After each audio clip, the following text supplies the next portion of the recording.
In the sun-scorched deserts of Mesopotamia, a man named Abram, later Abraham, heard a voice that would change the world.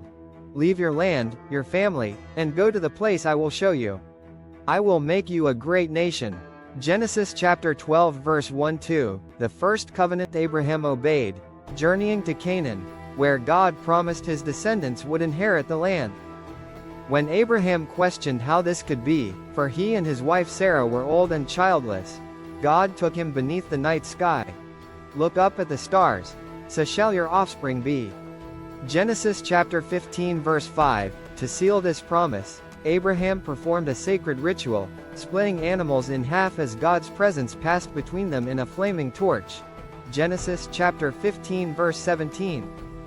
This was the first covenant, the birth of a people chosen not for power, but for purpose. The test of faith years later, when Isaac, the long-awaited son, was born, God tested Abraham. Take your son, your only son, and sacrifice him. Genesis chapter 22 verse 2, at Mount Moriah, as Abraham raised the knife, an angel stopped him. A ram caught in the thicket became the offering instead. This moment defined Judaism's core: faith without blind cruelty, obedience with moral conscience.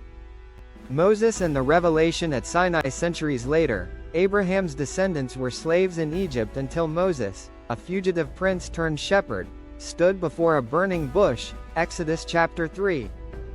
God commanded, "Let my people go." After 10 plagues and the miracle of the Red Sea, the Israelites reached Mount Sinai.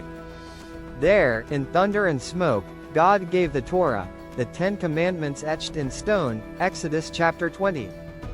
This was not just law, but a marriage contract between God and a nation. You shall be to me a kingdom of priests and a holy nation. Exodus chapter 19 verse 6. The birth of a religion from these moments: Abraham's covenant, Isaac's spared life, Moses' Torah. Judaism was born. Not just a tribe, but a mission: to live justly, remember the oppressed, and sanctify life. Not just rituals, but a dialogue between Creator and created, across generations. When the temple later rose in Jerusalem, when exiles clung to the Sabbath in Babylon, when scholars debated Talmud in dark times, the voice at Sinai still echoed. For Judaism was never just about the past, but the eternal covenant, unbroken, demanding, "Choose life, so that you and your children may live."